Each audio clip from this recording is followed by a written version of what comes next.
Video games are an expensive hobby, but at the same time, games are cheaper and more accessible today than ever before. When the Atari 2600 launched in 1977, it cost $200, which doesn't sound too horrible until you adjust for inflation and realize that was like it costing $900. Imagine paying $900 to play this.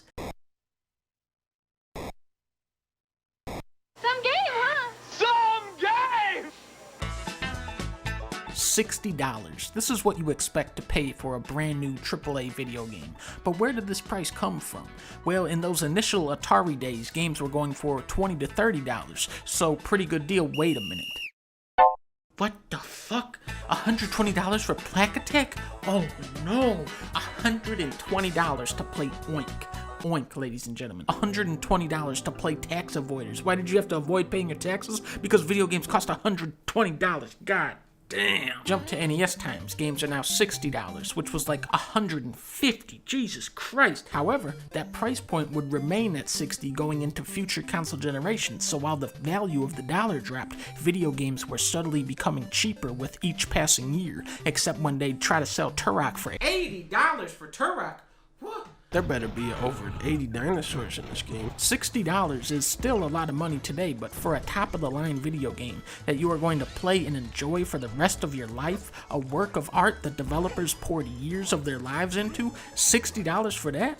That's just a good deal. The joke is, how many $60 games meet that criteria? These dumbass games out here, you should be paying me $60 to play this bullshit. The price of a game has absolutely nothing to do with the quality of a game. Madden costs as much as Mario Odyssey, Assassin's Creed is $60, and Red Dead 2 is $60. Cyberpunk is an unfinished game, doesn't matter, $60. Doom Eternal is one of the best shooters of all time, also $60. It's like if you walked into a car dealership and you could buy a Rolls Royce for the same price as a used PT Cruiser. Where it gets even more absurd is when you take into account indie games, Celeste, Cuphead, Sonic Mania, Inside, Gungeon.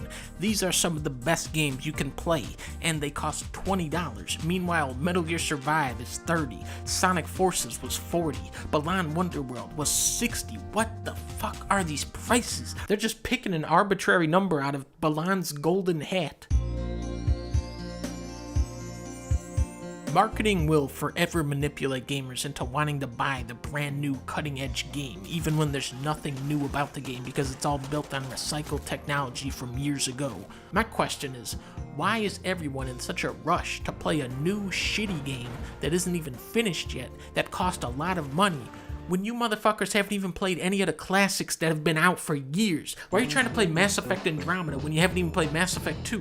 Why are you buying Metal Gear Survive when you haven't even played Metal Gear Solid? Why are you buying any game when you haven't even played Mario Galaxy yet? You big bitch. I feel like I just have to start showing up at GameStops at this point. When I see somebody pick up a dumbass game, I just knock it out of their hand like, no, no. Go pick a better game. Copy that. God of War is $17, Uncharted is $16, Doom is $25, Phantom Pain is $18, Devil May Cry is $23, so don't let me catch you out here spending $70 on Lawn Mowing Simulator like I know you will. I will come down on you for doing some bullshit like this. Even good games drop in value fast. Ubisoft junk even faster. More than ever, video games are fighting over your money, and as the industry grows, so do your options as a consumer. Now, when I said games drop in value fast 2 seconds ago, I was talking about every game that isn't made by Nintendo. Nintendo games are expensive. Skyward Sword is a 10-year-old Wii game, $60. Mario Kart came out in 2014, doesn't matter, $60. Why are they so expensive?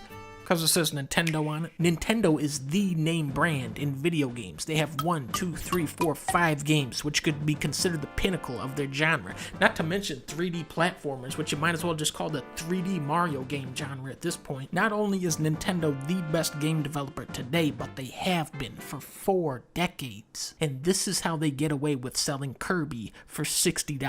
Nintendo games are not created equally, but they are sold as equals. Mario Odyssey is $38, and Splatoon 2 is $55, and I just gotta sit here and say, okay, while I would gladly pay $100 for a game as good as Pikmin 3, I feel disgusted and insulted when you ask $60 for a Pokemon Sword. Get the fuck out of here. I'll give you $1 for this game.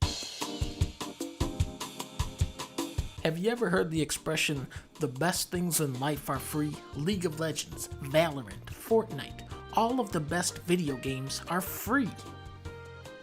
Wait, the $60 annual franchise is now a dinosaur. Call of Duty and Battlefield are higher quality games, but they've monetized in such an exploitive way that people are flocking to free-to-play titles instead. Why pay $60 for a game with a 1-year lifespan when they're still updating Fortnite with free content years later? Then you got Overwatch over here, $40 for a game that is 10 times more polished and replayable than any Call of Duty or Battlefield, and they added how many characters and maps to that game over the years. And now Halo Infinite is going free to play. $60 for this bullshit? This is over. Happy New Year, Xbox. Now, back in my day, this must have been around 1910, there was a rental store called Blockbuster. Blockbuster had a deal called Game Pass, where you could pay a monthly fee to keep out 1 or 2 games, and you could come in whenever you wanted and swap them out for another game. Back then, this was the best way to game the system.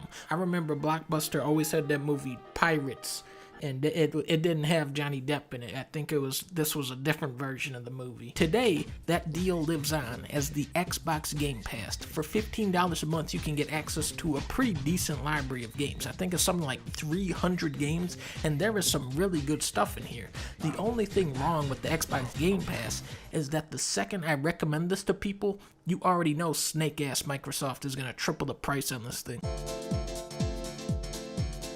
Sadly, many of the best video games out there are not available on any modern devices. Say you want to play a Sega Saturn game. Well, first you're gonna need the console. What the fuck? And then the game. Let's look for Panzer Dragoon Saga. $1,700! Now remember when I said that games drop in value? We are at a point where remastered versions of games are now outdated. Metal Gear Solid 4 is still only playable on the PS3. Ridge Racer? That doesn't exist. What are you talking about? Do you mean Renzo Racer? Good. GoldenEye? What the fuck is Golden? Are you talking about Golden Tee? That's not a real game. I think you're thinking of the Watch Dogs 2 Golden City bundle. Tekken 3? Huh? Are you talking about the Tekken 7 Season Pass 3? Beautiful Joe. What? You mean Joe's Diner? Emulation is pretty much the only practical way to get at classic games. If it's on arcade, NES, SNES, Genesis, PS1, Game Boy, DS, PS2, N64, or GameCube, you can probably emulate it. Now this may or may not technically be legal, but this is just a straight up fucking crime. And what's nice about emulating games is that they're all free. Remember, back in the 70s, this was $150. Today, it's a 7 kilobyte file.